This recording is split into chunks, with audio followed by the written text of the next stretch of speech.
Evening in the medieval village arrives not gently, but with a sudden hush. The sun slips behind the tree line, and as though obeying a hidden command, the lanes grow dim and the animals restless. Chickens fuss in their coops, goats butt against their posts, and dogs bark at shadows. The scent of smoke thickens in the cool air. From each thatched roof, a column rises, carrying with it the mingled perfumes of damp wood, sheep's wool, and whatever stew happens to simmer over a fire. Inside one of the cottages, the world feels smaller. The walls are wattle and daub, patched and repatched until they have become a kind of family diary. A rushlight struggles against the dark. It spits and flares whenever the door creaks or the wind sneaks through a crack. The light is faint but stubborn like a child, refusing sleep. A girl stands in that pale glow. 16, perhaps 17. She has the look of one too young to be a bride, yet too old to remain a daughter. Her palms are rough from chores, her elbows reddened by buckets carried to and from the river. Tonight she trembles not from work, but from expectation. Tomorrow she will be Wednesday. Her mother moves in the shadows, folding and refolding the same length of linen, her lips pressed tight in a line of worry. The fabric has been mended so often that the stitches form their own design, an accidental embroidery of survival. Her father sharpens a knife near the hearth, not for ceremony but for distraction. Each scrape of metal on stone sends a shiver through the girl's bones. Even he who has seen famine and storm seems unsettled. The girl sits on the bed, then rises again almost at once. The straw mattress crackles beneath its thin blanket. She clasps her hands, then releases them restless, as a sparrow in a snare. Her little sister peeks from behind the screen that separates the hearth from the sleeping space. "Are you afraid?" the child whispers. The bride nods, unable to shape words. The honesty is enough. The child scurries back to her corner. The girl's mind drifts forward to tomorrow. She sees the feast, noisy, greasy ale, spilled on earth, that will soak it up like a thirsty mouth. She sees the church stone and stern candles flickering while a priest's Latin wraps around vows she barely understands. She sees the betting laughter too, loud villagers pressing too close, privacy scattered like grain on the floor. She imagines the groom broad-shouldered from carrying sacks of flour with a laugh that comes late. She does not love him, nor hate him. She simply does not know him, and tomorrow he will be her husband. The rushlight gutters again. She shields it with her hand as though protecting it might protect her. She whispers a prayer, uncertain whether it is to God, to the flame, or to herself. The night stretches long and sleep comes only in fragments. In those half-dreams, she walks through streets lined with eyes, kneels on cold stone, feels the iron ring bite her finger. She sees herself laugh, though she cannot tell if it is from courage or despair. The village outside continues with its own rhythm. A drunk sings off-key but fearless. An owl calls from the edge of the wood. Somewhere a baby wails, and somewhere else a man snores like thunder. The moon rises pale and round, peering down as if curious about this girl who trembles at the threshold of marriage. Tonight she is still herself. Tomorrow she will belong not to her own name but to another's. Tonight she dreams uneasily. Tomorrow she will be watched, blessed, and claimed. Arranged marriage. Marriage in this village is not spun from romance. It is woven from necessity, from land and livestock, from debts whispered over winter fires. To speak of love is to invite laughter, the kind that bruises pride more than it warms. The girl has always known this. When she was 12, her mother began to hint. "The miller's boy is sturdy," she said one evening, handing her daughter a piece of bread. Sturdy, what a compliment! Sturdy, like a roof beam, like a cartwheel, like something built to bear weight. Not tender, not kind, simply strong enough not to break. The girl chewed her bread and said nothing. By 14, neighbors began to speculate openly. At 16, the whispers became plans. Families measured what could be spared and what might be gained. A hen here, a blanket there, a narrow strip of meadow. A girl becomes a dowry long before she becomes a wife. The groom-to-be is a miller's son. His hands are flour-dusted, his shoulders wide from lifting sacks. His laugh when it comes is slow, as though he counts the joke before granting it sound. The girl has seen him perhaps a dozen times. He never frightened her, but he never made her smile either. Tomorrow he will be hers.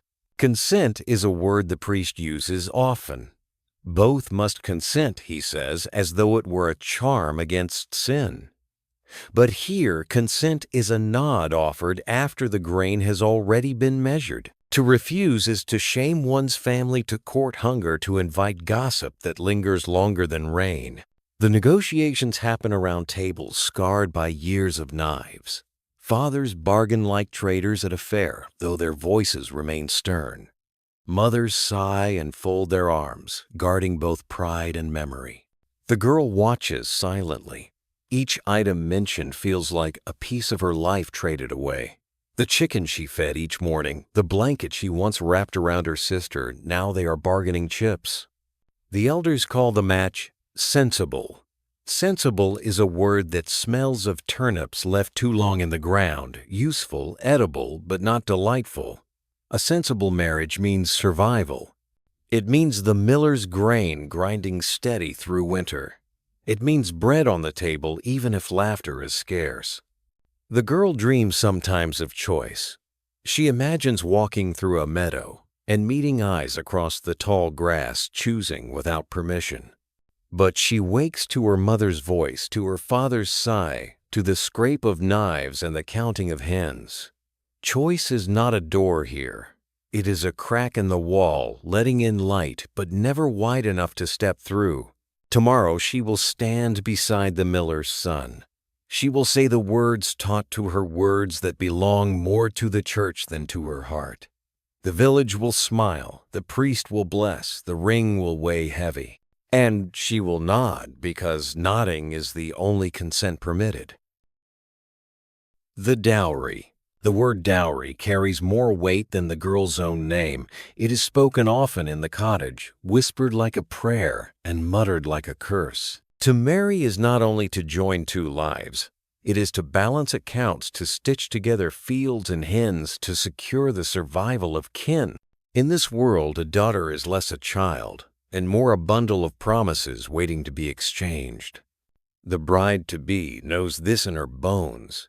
Each time she feeds the chickens, she wonders which one will cluck in another family's yard after tomorrow. Each time she folds a blanket, she wonders if its warmth will leave the house with her. She is not resentful. There is no room for resentment in a world where winter kills the unprepared. But she feels the quiet ache of being counted not for herself, but for what she brings. The negotiations are never swift. Fathers sit opposite one another at a rough-hewn table at surface scarred by years of knives and spills. The bride's father leans forward, his jaw set, insisting that his daughter's worth is clear. The miller, broad and barrel-chested, strokes his beard and weighs each word as though he were weighing sacks of flour. Beside them, mothers hover, one folding arms, the other wringing hands. The items on offer are humble, yet each carries the weight of survival. A patched blanket woven in a winter so bitter that threads squeaked in frozen fingers. A hen plump enough to lay through spring, though she has grown accustomed to the girl's voice. A stool carved by her father on a night when the river froze and no work could be done. Even a narrow strip of meadow green as memory its grass whispered about as though it were gold. To outsiders, these may sound meager. But here in this village, such things are a lifeline. A hen means eggs through hunger. A stool means a seat by the hearth. A blanket means the difference between shivering through the night or waking with strength for the fields. And land is promise itself. The girl sits quietly while these things are discussed. Her eyes follow the movements of the men's hands, the way they tap the table or clench into fists. She sees her mother's lips press into a thin line, holding back words that would only sour the air. She feels her own breath shallow her chest tight. Each mention of a blanket or chicken feels like a thread being pulled from the fabric of her childhood. There is no malice in the bargaining. It is practical as all things must be. But practicality has a way of cutting deeper than cruelty. Cruelty at least acknowledges the victim. Practicality pretends no victim exists. The bride-to-be is present yet absent. The men speak of her as though she were not in the room. She is an equation, not a person. An elder from the village joins sitting with the slow dignity of someone used to being obeyed. He clears his throat, speaks of precedent, of fairness, of what has been done before. He reminds them of another dowry years ago, when a daughter was sent to the next village with a goat and 3 sacks of barley. He tells the story as though it were scripture. The others nod. The girl listens, wondering if she, too, will become a story told years hence, reduced to the items that accompanied her departure. Her younger sister sneaks close, pressing against her side. The child's eyes are wide, confused by the solemnity of the room. She whispers, "Why are they giving away the blanket? Won't we be cold?" The bride shakes her head, unable to answer. How does one explain that warmth can be traded, that comfort can be counted, that even memories have a price? The bargaining stretches long into the evening. Voices rise and fall, not in anger, but in rhythm, like waves gnawing at a shore. A chicken is removed, then added back. The stool is offered, withdrawn, offered again. The meadow becomes the heart of contention. Her father insists it is too much. The miller insists it is necessary. The elder murmurs that precedent favors generosity. The girl's heart pounds, though she does not understand why. It is not truly her meadow, not her stool, not her hen. And yet she feels each concession like a tug at her ribs. Finally, after hours that feel like days, the bargain settles. The meadow will go, but the stool remains. The chicken will cluck in another yard, the blanket will cover another bed. Her father's shoulders sag, though his face remains stone. The miller grunts, satisfied. The elder nods, as though history itself has been appeased. The bride looks down at her hands. They are her own, yet even they feel borrowed. Tomorrow those hands will knead bread in another cottage spin-thread beside another hearth. The blanket she folded, the hen she fed, the meadow she once crossed, these will remain behind, but not with her. They will belong to another household, their stories told by other lips. She wonders briefly what she herself will carry into marriage. Not objects those have been listed and weighed. But what of her laughter? What of her fears? What of the way she hums to calm herself while working? Will these too be absorbed into another family, claimed as part of the bargain? The fire in the hearth burns low. Shadows stretch across the walls, long and crooked. The voices quiet. The men nod their agreements, and the women gather what remains. The elder rises slowly, his knees stiff, and departs with the air of one who has seen this many times before. The miller leaves as well, his boots heavy on the dirt floor.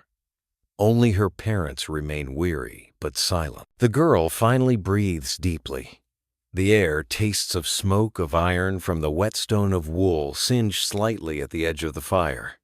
It is the taste of endings and beginnings mixed. She rises, moves to the window, and looks out at the village.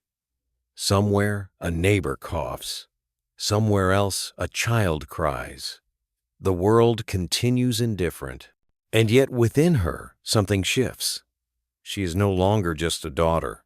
She is a ledger balanced, a promise fulfilled, a bargain sealed. Tomorrow she will step into a life shaped not by her choosing, but by her price. Still, as she turns from the window, she hums softly to herself. The tune is nothing, a scrap of melody carried from childhood. It is the only thing tonight that is hers alone, untallied, unweighed, untraded. For now, that is enough. Preparations.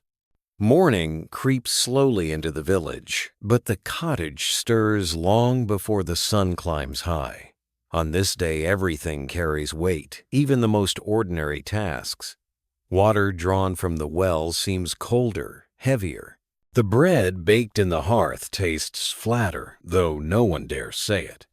The bride-to-be wakes early not because she has slept well, but because sleep would not stay. Her dreams were restless, things full of whispers and half-seen faces. She rises quietly, careful not to wake, her younger sister curled in a tangle of blankets. The straw mattress groans beneath her as she steps away, the floor chilled against her bare feet. The smell of ashes lingers from last night's fire, mingling with the dampness that creeps in through the cracks. Her mother is already awake. She stands over a tub of water sleeves, rolled high scrubbing linens with a determination that is half duty, half distraction. The older woman glances at her daughter and offers a small nod as though acknowledging not only the morning but the weight it brings. "Wash yourself," she says softly. "You must be clean." Cleanliness is not common luxury. Water must be carried, heated, poured into tubs. Soap is precious, made from ash and fat and used sparingly. But today demands it. The girl obeys. She sinks her arms into the chill, water gasps at its bite, then rubs the rough cloth against her skin until red patches bloom. Her mother insists on scrubbing her hair as well, fingers working oil and ash through the strands until they shine faintly in the weak light. "Do not fidget," the mother mutters. But she does not scold harshly. There is a tenderness beneath her brusque words.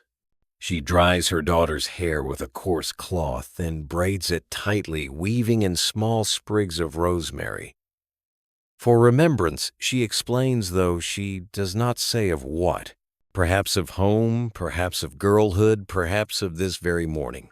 The dress laid out for her is not new. Few brides in the village wear new gowns. Instead, this one has been mended, patched with thread that does not quite match. Its faded blue fabric carries the scent of cedar from the chest where it was stored. The girl slips into it, feeling the weight of stitches made by hands that might never know her. Around her waist, a belt is tied plain but steady. A simple crown of flowers is fashioned by her sister, who beams with pride as she places it on the bride's head. The flowers are wild, gathered from the meadow daisies, yarrow, and clover. They wilt quickly, but for this moment they glow. The girl touches them lightly, as though they might crumble under her fingers. Neighbors begin to arrive with offerings. An aunt brings a loaf of bread still warm from her oven. A cousin delivers a jug of ale corked with cloth. Each gift is practical, yet each carries a shadow of expectation. The women crowd around the bride, exclaiming over her hair, her gown, the flowers in her crown. Their words are kind, but their eyes are sharp, measuring, assessing, comparing. Her father busies himself outside, mending a harness that does not truly need mending. He greets the men who come to offer their congratulations, though his voice is strained. Pride mixes with unease in his bearing. A father gives his daughter away only once, and though it is tradition, it is never simple. Inside, the preparations continue. The bride's mother unwraps a small piece of cloth and reveals a necklace of carved bone handed down from grandmother to daughter and now to granddaughter. "Wear it," she instructs. "For protection." The bride clasps it around her neck, the bone cool against her skin. She wonders if protection can truly be carried in objects, or if it is merely the comfort of believing so. Food simmers over the fire stew of barley and turnips meant to feed the guests who will gather. The smell fills the cottage earthy and heavy. The bride eats little. Her stomach knots with nerves refusing more than a bite of bread dipped in broth. Her sister presses an apple into her hand, insisting she eat, but even its sweetness feels sharp. Outside children chase one another, laughing oblivious to the solemnity of the day. Their joy is careless, wild, unburdened. The bride watches them through the window, aching with the knowledge that she has crossed an invisible line. She will not run through fields again without thought. Every step from now on will carry expectation. As the day stretches, more women gather to help. They sew last-minute stitches, polish the bride's shoes, arrange her veil. Each task is accompanied by chatter stories of their own weddings, gossip about neighbors, jokes too crude for the ears of children. The bride listens silently. Their words wash over her like water, but she catches fragments that sting. She looks pale. The miller's boy is strong. At least she will not starve. By evening, the cottage feels transformed. Flowers hang from beams, herbs dangle near the hearth, candles are prepared, though wax is dear. The air hums with anticipation. The bride sits quietly in the corner, her hands folded tightly in her lap. Her heart beats loud enough, she thinks, for all to hear. Her mother kneels before her, smoothing the gown, adjusting the crown of flowers, tucking stray hairs behind her ears. For a moment, the older woman's hands linger on her daughter's cheeks. Their eyes meet, and no words are needed. Love, pride, sorrow, all are carried in that gaze. Then her mother exhales, stands, and turns to tend to the guests. Night falls, and the preparations pause. Tomorrow will bring the ceremony, the feast, the expectations. Tonight is the last night the girl will sleep in her own bed, in her own home. She lies down on the straw mattress, the crown of flowers removed and set carefully aside. The necklace rests cold against her collarbone. She closes her eyes, but sleep does not come easily. Her mind races with images of tomorrow, the church, the vows, the feast, the bed. Yet in the quiet moments between wakefulness and dreams, she feels her sister's small hand slip into hers. She holds it tightly, grounding herself in that simple connection. Whatever tomorrow brings, this touch is real, untraded, unmeasured. It is hers, at least for tonight.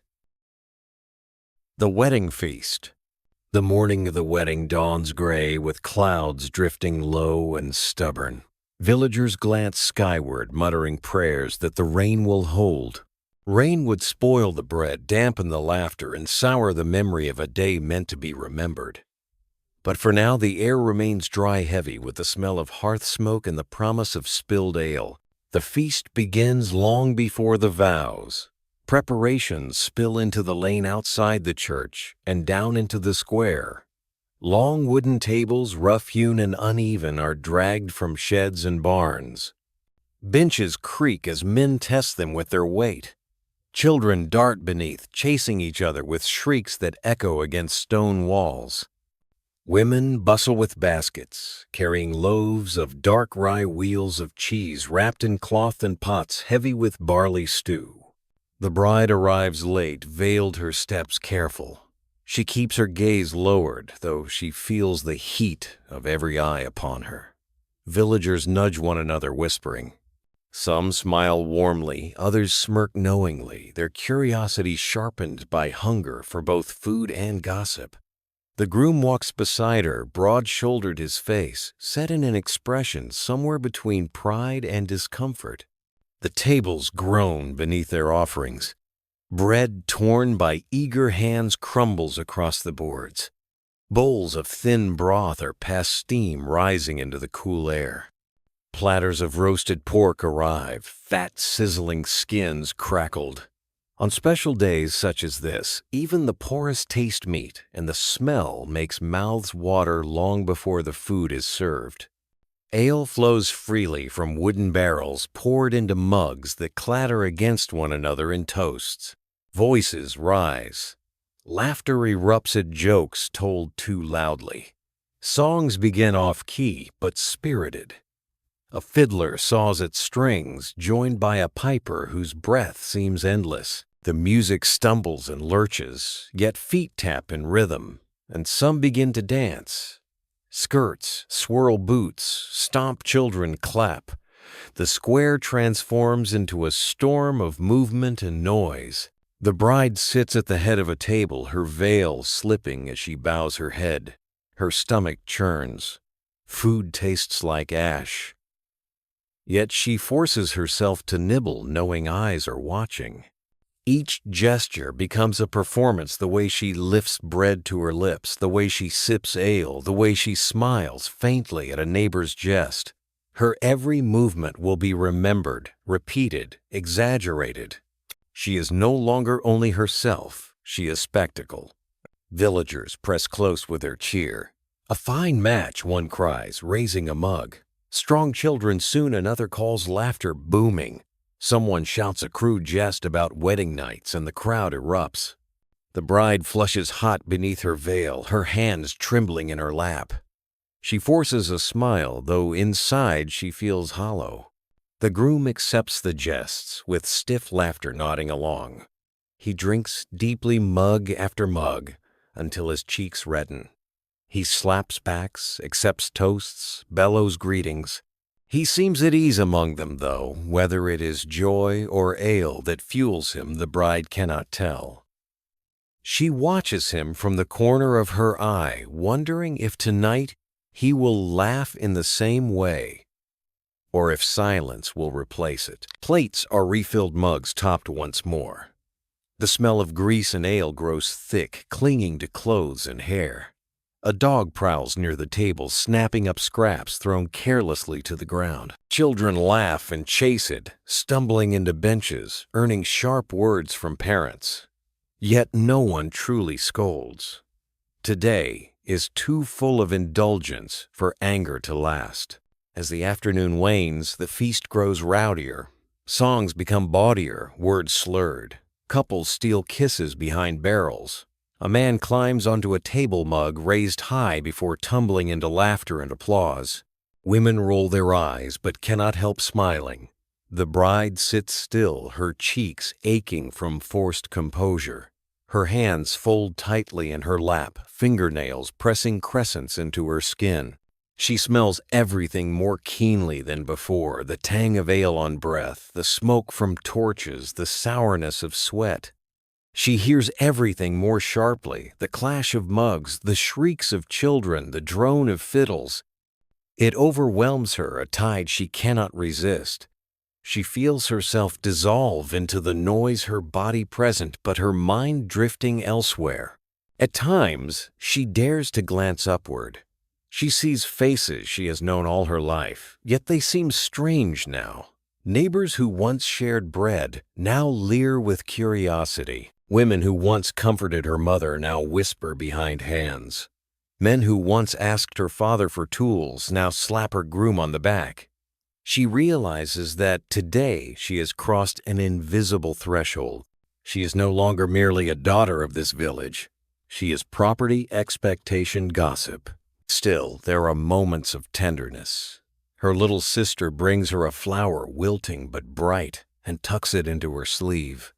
An old neighbor, toothless and bent, pats her hand and murmurs, "May the Lord keep you." These gestures pierce the haze, small anchors in the storm. She clings to them silently. As dusk creeps in, torches are lit.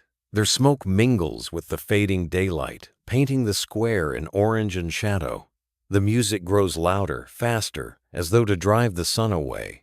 The villagers dance wildly, their feet thudding like drums. The groom joins, pulled into the whirl of bodies, laughing loudly, spinning until he staggers. The bride watches her hands folded, her veil damp with sweat. Finally, when the barrels run low and voices hoarse, a bell tolls.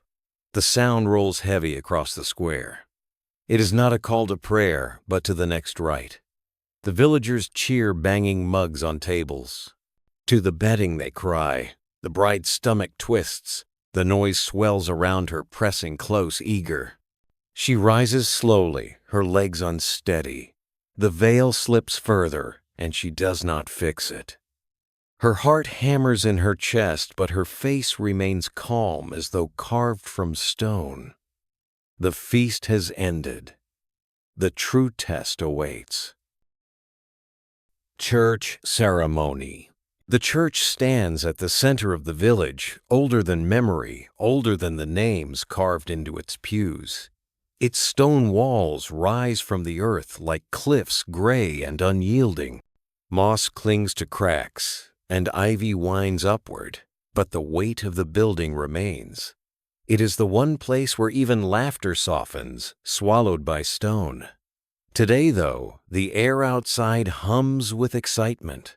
Villagers gather long before the bell tolls.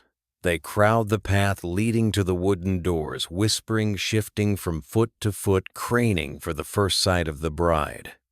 Children cling to their mothers' skirts, eyes wide. Old men lean on staffs, eager for spectacle. Gossip rustles through the crowd like wind through leaves. What she will wear, how pale she looks, whether the groom is sober enough to stand steady. Inside, the air is cooler, heavy with the mingled scents of wax, damp stone, and incense. Candles line the altar, their flames bending in drafts that sneak through narrow windows. The floor, worn smooth by generations of bare feet, echoes each step. Dust motes drift in beams of light, slow as prayers rising. The bride enters veiled, her steps measured. The murmur of the crowd outside hushes into silence as she crosses the threshold. Her heart beats so loudly she fears it will echo against the stone. She feels the chill of the church wrap around her like a cloak, different from the warmth of the feast, different from the press of neighbors.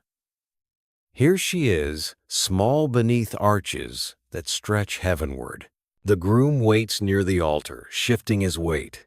His tunic brushed clean smells faintly of flour. His face holds both pride and unease, his hands flexing at his sides. He does not meet her eyes. The priest, a man with lines carved deep from years of frowns and prayers, raises his hand for silence. His voice carries stern and sonorous, filling the space as though it were another presence. He speaks in Latin, first words the villagers do not understand, but nod along to all the same. Then he turns to the couple, his eyes sharp, his tone softer, but no less commanding. "Do you come of your own will?" he asks. The words hang heavy. The villagers lean forward, eager for affirmation. The groom nods quick and certain. The bride hesitates. Not enough for the priest to scold, but enough that the pause itself becomes a kind of answer. At last she inclines her head, her voice barely above a whisper. "I do." The priest continues. He speaks of duty, of obedience, of the sacred bond that mirrors Christ and the church. He speaks of children as blessings of toil, as sanctified of suffering, as holy. Each phrase settles on the bride's shoulders like stones in a basket. She listens, though. The words feel as though they are being spoken over her, around her, rather than to her. The villagers murmur their approval, crossing themselves, nodding, smiling. For them, the ceremony is affirmation order, upheld, the community bound tighter. For the bride, it is surrender, disguised as blessing. The iron ring is brought forth. Simple, unadorned its weight, far greater than its size. The groom takes it fumbling slightly, then slides it onto her finger. The cold bites. The metal feels less like jewelry and more like a shackle closing with a finality she cannot undo. Her stomach knots, but her face remains still. To show anything would be to invite whispers, perhaps worse. The priest sprinkles holy water droplets cold on her brow.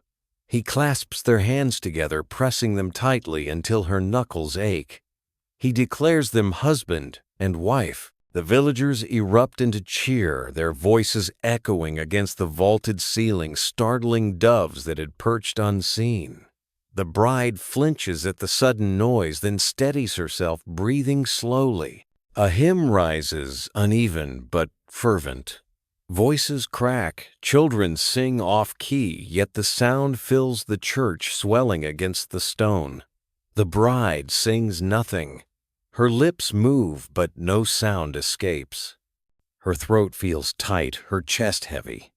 She bows her head, hiding behind the veil, hoping none notice.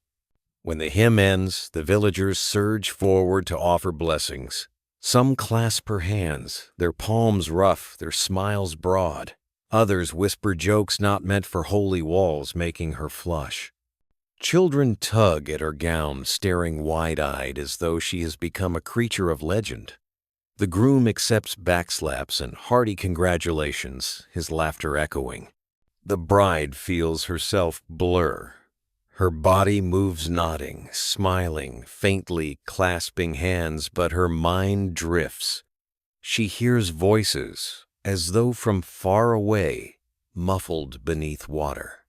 She imagines herself watching from above, a figure veiled in white small beneath towering arches swallowed by the crowd. The priest blesses them once more, raising his hand, his voice stern. He reminds the villagers of their duty to support this union, to guide the couple, to ensure they remain faithful. The crowd nods solemnly, though already their thoughts turn to ale and stew waiting outside. At last the ceremony ends. The bride and groom turn together, stepping down the aisle. The villagers follow their footsteps, echoing like thunder. Sunlight blinds her as she emerges from the church, her veil glowing in the brightness. Cheers rise again, louder than before. Hands reach to touch her, to grasp her arm, to tug at her gown. She feels pulled, pushed, swallowed by them. The bell tolls above, each strike deep and final. The sound rolls across the fields, reaching even the farthest cottage. It declares what has been done, a union-bound vows spoken, a girl transformed into a wife. The bride breathes deeply, the air filled with smoke, sweat, and the sharp tang of iron. She glances at the groom, who walks beside her shoulders, broad steps steady. He looks ahead, not at her. She lowers her gaze again. The villagers stream toward the square, eager for more ale, more laughter, more spectacle. The bride follows her steps heavy. The church looms behind her, silent once more, its stones holding secrets of countless unions before hers. Inside, the candles still burn their wax, dripping slowly down. Outside, the feast waits, and beyond it, the bedding. Bedding ceremony. The sun has dipped low, though the square is still alive with the echoes of song and drunken cheer. The feast has dwindled into scraps, bones sucked, clean loaves reduced to crumbs, mugs drained until even the foam is gone. Yet the villagers are not done. No wedding is complete until the bride and groom are shown to their bed. It is custom older than memory, older than the church itself. The bride feels it long before the words are spoken. The air changes, the laughter sharper, the glances heavier. A group of men slap one another on the back, mugs raised high. Women smirk, knowingly whispering into each other's ears. Children are ushered away, though some linger at the edges, wide-eyed, hungry for gossip they will repeat tomorrow. Then the call comes loud and unashamed. To the bedding, the crowd roars its agreement, voices swelling like a storm. The bride's stomach knots. Her hands tremble beneath her veil. She tries to steady herself, but the sound presses close, eager and relentless. The groom is pulled to his feet first. His friends laugh, shoving him forward, slapping his shoulders until he staggers. Someone thrusts a mug into his hand. He drinks deeply, ale spilling down his chin. He grins, though, whether from pride or nerves, none can tell. The bride is lifted, next hands grabbing at her arms, her waist, her veil. Women surround her, half guiding, half dragging, their laughter shrill. They tease her, singing crude rhymes, tugging at her gown. She stumbles, her cheeks burning, her breath shallow. She forces a smile, but her eyes sting with tears she will not let fall. Together, bride and groom are carried through the square, through the jeers and cheers toward the cottage prepared for them. Torches flare, casting long shadows on the walls. The villagers follow a noisy procession, feet stomping, mugs clattering. It feels less like celebration and more like a march, an unstoppable tide sweeping them along. The cottage is small, its walls close. A straw bed waits covered with a rough wool blanket. Candles flicker on the table, their light uneven, their smoke curling toward the low ceiling. It should be a place of intimacy, but tonight it is a stage.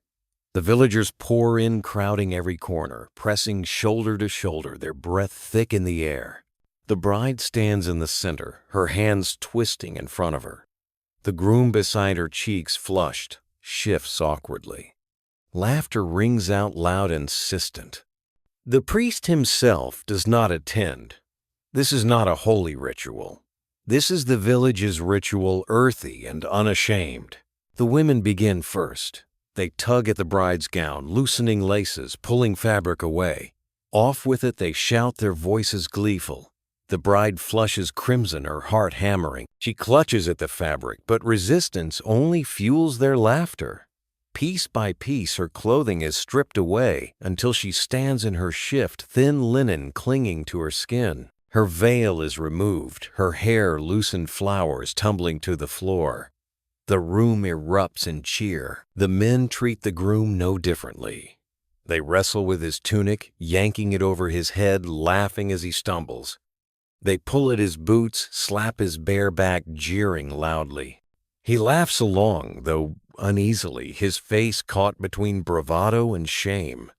Songs rise bawdy and unkind. The villagers stamp their feet in rhythm mugs, banging against tables. Crude verses spill from their mouths, each one a reminder of what is expected tonight. The bride closes her eyes, willing herself elsewhere. She imagines fields in summer, the hum of bees, the cool rush of the river, anywhere but here. At last, when the songs have grown hoarse and the laughter loud enough to rattle the walls, the villagers grow impatient. To bed they chant, voices thundering. The bride and groom are pushed toward the straw mattress. The crowd surges forward, eager to witness the end of the spectacle. The bride hesitates at the edge, her body frozen. She feels the weight of every eye, the press of every breath. The groom sits awkwardly, his face flushed, his hands clenched. For a moment, silence falls heavy and suffocating. The laughter dies down, replaced by a murmur, an expectation that hangs in the air like smoke. But custom has its mercy. At last, an elder raises his voice, gruff and commanding enough leave them. The villagers groan disappointed, but tradition holds. To witness is one thing, to intrude further is another. Slowly, reluctantly, they file out their laughter, fading into the night. The door creaks, shut the latch drops, and at last the cottage falls quiet. Silence presses in louder than the noise before. The candles flicker their wax, dripping slowly. The bed waits straw, rustling faintly. The bride stands still, her shift clinging, her breath shallow. The groom clears his throat, awkward in the sudden stillness. Neither speaks at first. Words feel fragile, out of place. The bride moves to the edge of the bed, sitting slowly, her hands folded tightly in her lap. The groom sits beside her, leaving space between them. They do not touch. They stare ahead, the silence stretching. Outside the village is not quiet. Laughter drifts through the walls, muffled but persistent. Songs continue, though, softer now. The world has not ended its revelry, though, for the two within it feels as though time itself has stopped. The bride lowers her head, eyes fixed on the floor. She feels the weight of expectation pressing through the walls, through the very air. She wonders if every bride before her felt the same, a mix of fear, resignation, and the faintest thread of hope. She wonders if years from now she will remember this night, not for what happened, but for how it felt like standing on the edge of a cliff waiting to be pushed. The groom shifts, finally turning to look at her. His expression is uncertain, almost gentle. He opens his mouth, then closes it again, words failing. He reaches for her. Hand hesitates. then lets it rest on his knee. The bride exhales a small sound, neither relief nor despair, but something in between. The candles burn lower. The room grows warmer, the air heavy. The bride and groom remain seated, silent, caught between duty and desire, between fear and inevitability. The night stretches long, the bed waiting the world outside, still celebrating. And so the bedding ends not with laughter, not with triumph, but with silence. First night, when the latch settles into its groove and the last cheer thins into the night the room inhales. It is a small sound wood, remembering how to be still, but to the bride, it feels like the first breath she has taken all day. The candles left by some merciful handwork at their own slow business. Wax pools and runs, flames lean, and then stand again. The air is warm with tallow and the sweet dust smell of straw. For a while they sit side by side on the bed, not touching.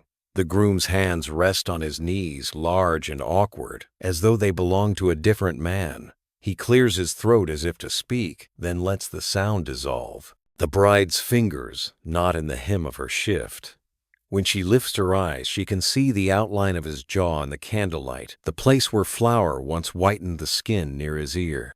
Without the noise in the crowd, he looks less like a figure on a stage and more like a person who is also learning his way through the dark. "Are you cold?" he asks slow. It is not a clever question, but it is a kind one. "A little," she says, though what she means is, "I am afield after hail." He reaches for the blanket and draws it up over their knees. The wool scratches. She is grateful for the scratch. It reminds her that her body is her own, that sensation still belongs to her. Outside, the village is not finished with joy. A last song rises, hoarse voices, a piper too tired to find the right notes, and then fades. Footsteps go past the door, then none. Somewhere a dog barks once and thinks better of it. The quiet gathers itself. "I did not choose all of this either," he says, not looking at her. His voice is careful, as if the words had edges. "My father, the mill." He stops. The room listens with him. "I am not good at saying things," he adds, and she believes him. "I am not good at hearing them," she answers, surprising herself. It is almost a joke. It makes a small place in the room where breath can sit. They let the silence spool between them. It is not the heavy silence of before the silence filled with eyes and expectation, but a thinner thread, tender enough to bend, strong enough to hold. He shifts the bed, ticks straw, remembers it was once many stems in a field, and sighs accordingly. Her thoughts move in slow circles. She thinks of the ribbon her mother tied beneath her gown, of the necklace of carved bone against her collarbone, of the rosemary sprigs braided into her hair this morning and already gone tired. She thinks of the iron ring which is warm to her finger as if it has a pulse. She tests the weight of it. It does not grow lighter, but it grows known.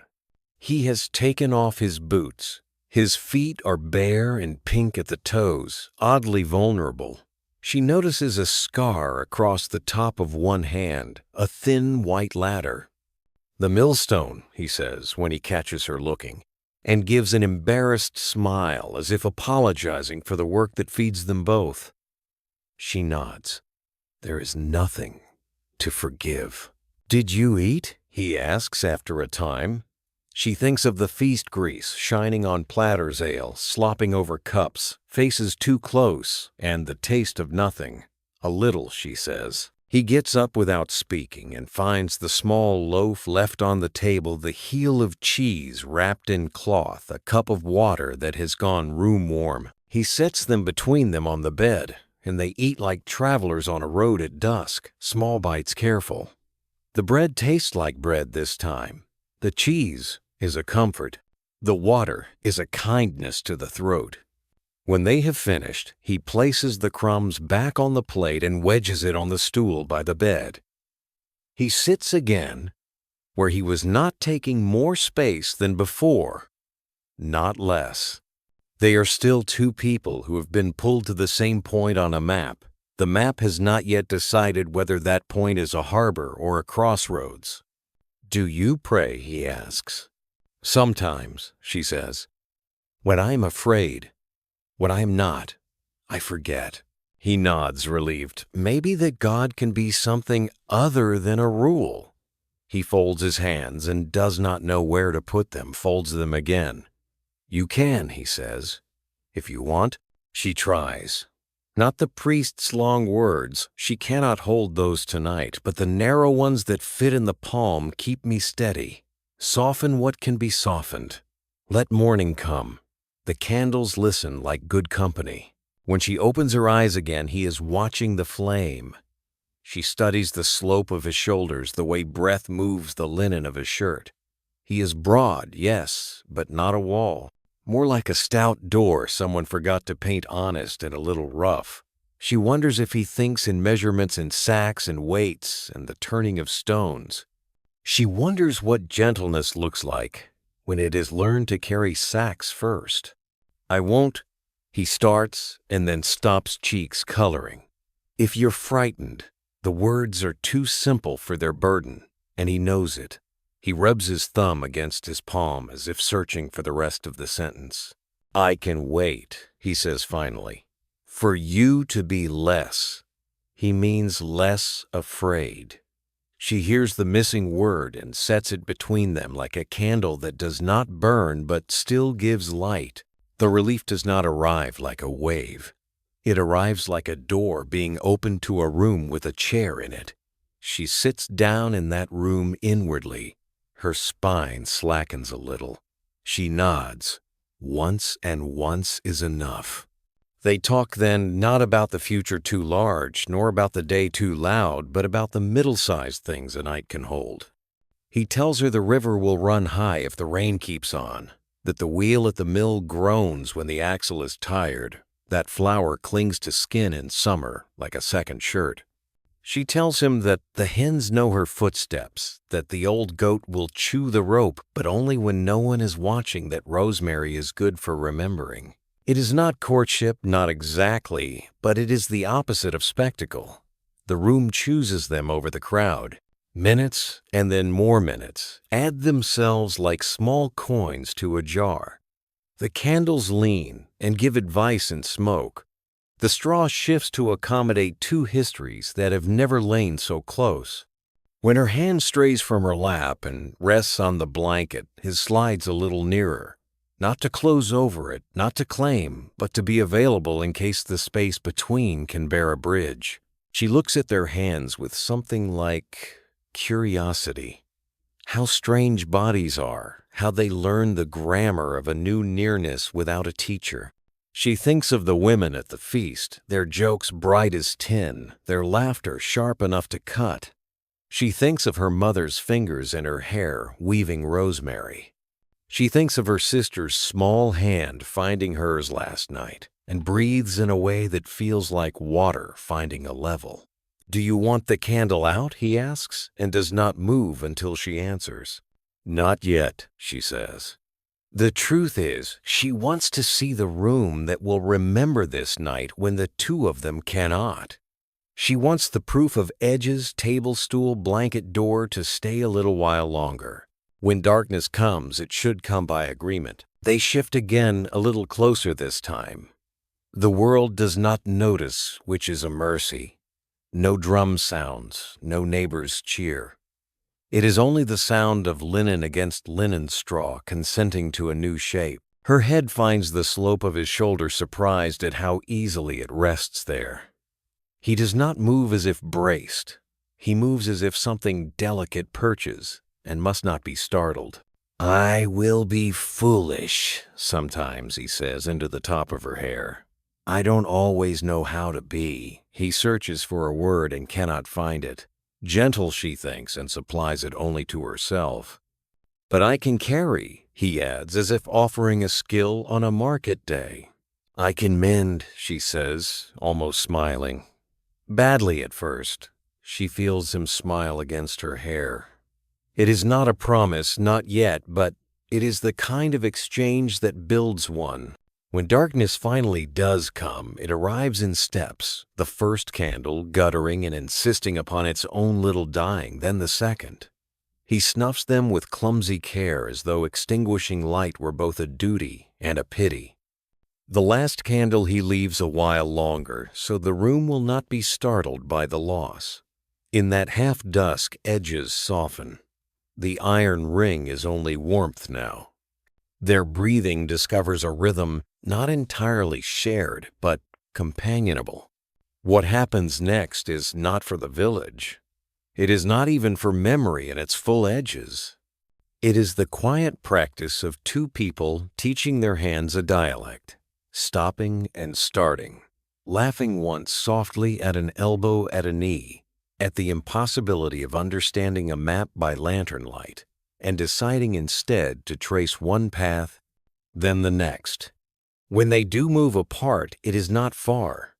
The bed which at first seemed too small is suddenly a country with room for both. Outside night performs its old rehearsed play. An owl writes its one-word poem into the hedgerow. The mill creek tells the same story to the same smooth stones. Stars pretend to be wheat scattered on a black threshing floor. Somewhere a gate complains, and a fox considers an argument with a henhouse and abandons it. Morning is a rumor traveling field to field. She sleeps. Not for long and not deeply, but she sleeps. When she wakes, it is to the warm astonishment of another person within reach and the less astonishing complaint of straw. The room is a coin grayer. The last candle has drowned in its own making. The world is a draught cool enough to raise goose-flesh on her arms. His hand, heavy as a loaf, warm as bread, rests on the blanket near hers. They do not speak.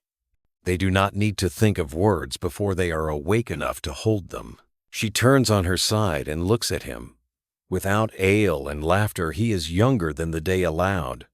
There is flour still at the line where ear meets jaw, a pilgrim speck, no washing reached. His mouth is open in the particular unhandsome way sleep insists upon. It does not make him less worthy. His breath catches and then evens the small stutter of a boy who learned not to cry loudly. She wonders who taught him that lesson and whether she can unteach some part of it with time. When she sits up, the blanket falls and the cool finds her skin again. She pulls it back and smiles at her own prudence, at the body she knows better than any elder. The room is littered with the day before 2 cups, the plate with its honest crumbs, her veil, a collapsed small wether on the stool flowers scattered where laughter shook them loose.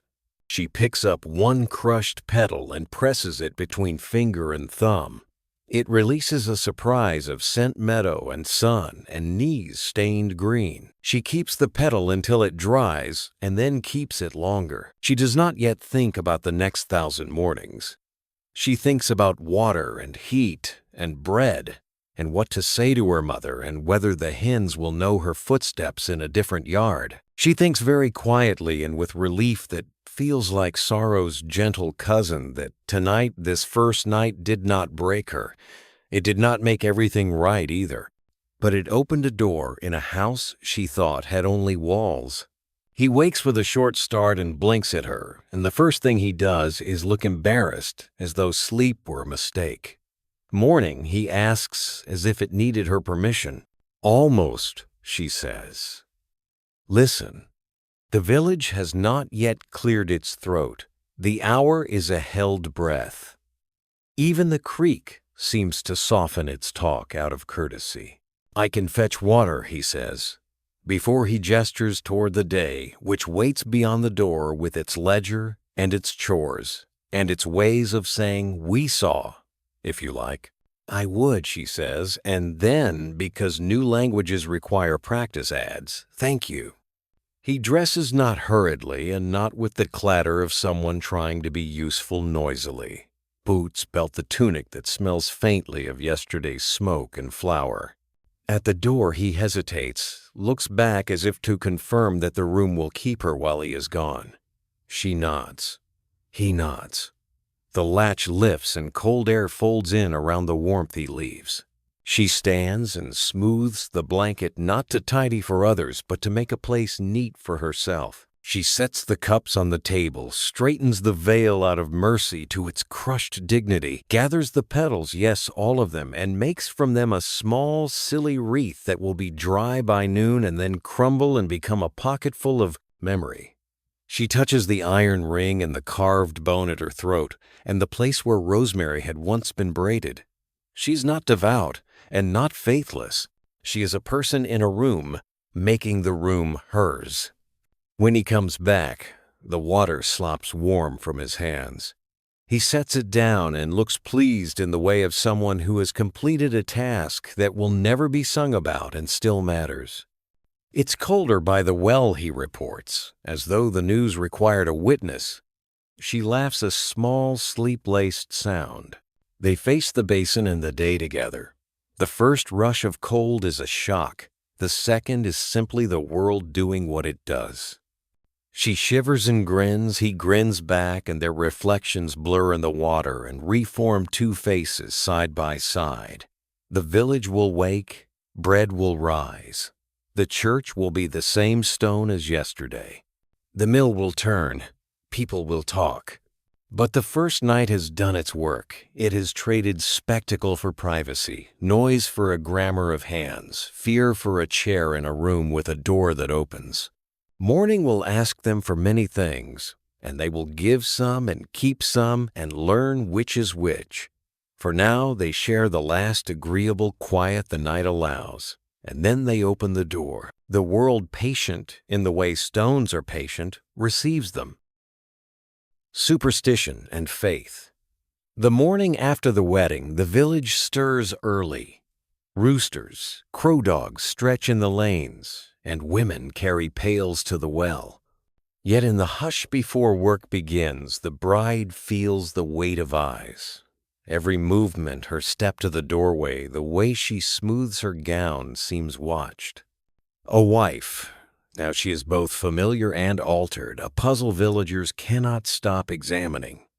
Her mother visits before noon carrying bread and a glance sharp enough to slice. Eat, she insists, pressing the loaf into her daughter's hands. Behind the bread is another, offering a small pouch of salt and rosemary. Keep it beneath your pillow, she murmurs, so that quarrels will not take root. The bride nods, hiding her gratitude behind a careful face. She has learned already that small objects often carry heavier meanings than rings or vows. Superstition is stitched into the fabric of daily life. At the mill, men spit over their shoulders to keep away envy. In the fields, women tie red thread around their wrists, muttering prayers to protect against the evil eye. At births, knives are placed beneath pillows to cut the cord of fear. Now as a bride, she inherits a whole new set of rituals whispered from one generation to the next, like recipes no one dares to write down. The villagers offer advice freely. One woman leans close at the well. Always stir porridge clockwise, else misfortune visits your table. Another warns, never sweep dirt out the door at night. You'll sweep away blessings. A third presses a sprig of yarrow into the bride's palm, whispering, "For courage when love falters." Each word becomes another thread in a net meant to catch fear before it grows too large. The church has its own language of protection. The priest visits solemn and stiff, blessing the doorway with holy water. His Latin rolls heavy in the air, unfamiliar, yet commanding. He reminds the couple that marriage is a sacrament, a mirror of divine union. The bride bows her head, though inside she wonders how much of her safety lies in God's hands and how much in the salt pouch hidden beneath her pillow. At night she lights a candle and lets it burn until sleep takes her. Its wax pools beside the bed, and each morning she collects the hardened drips, saving them in a small jar. Wax holds memory, her grandmother once said. Keep it, and the house will remember to guard you. The bride believes half doubts, half but, keeps the jar all the same. The groom, practical as a millstone, laughs gently at some of these customs.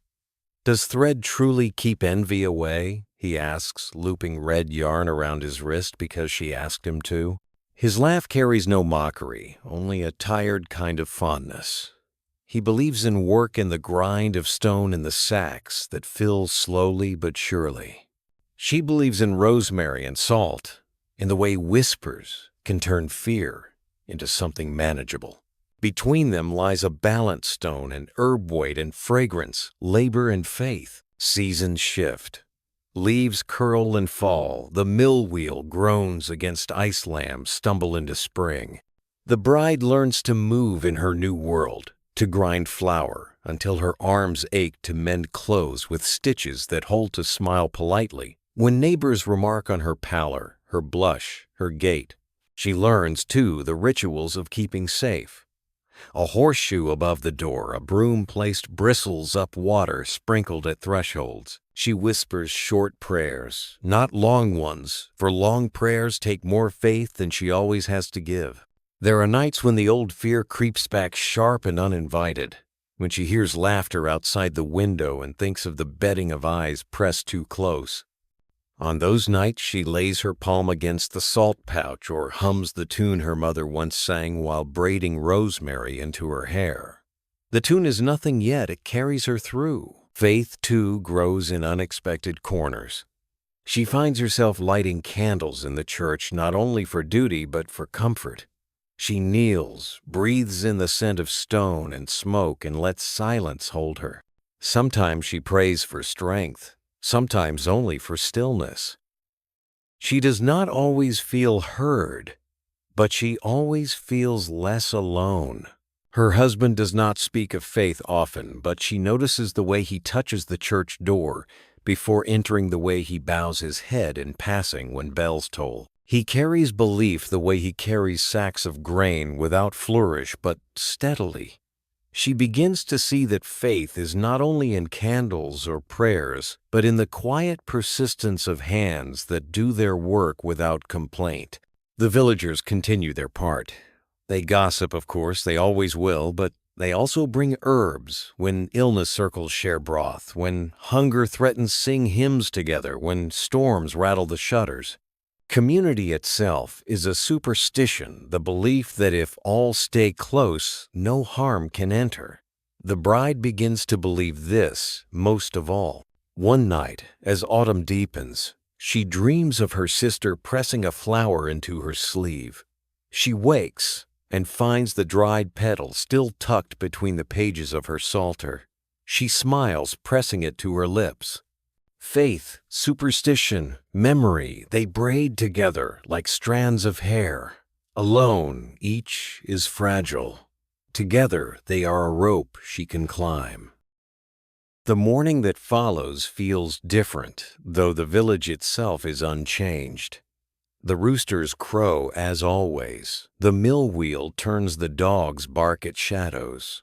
Smoke climbs from chimneys, gray ribbons against pale sky. Yet for the bride, each sound carries a new weight. She hears the wheel and thinks of flour she must help grind. She smells smoke and thinks of hearths she must keep lit. She feels the pull of the day, steady and insistent, reminding her that girlhood has ended and wifehood has begun. Her husband rises before dawn, shoulders stiff from straw and nerves. He pulls on boots, still damp from spilled ale ties, a belt around his tunic, and pauses at the door.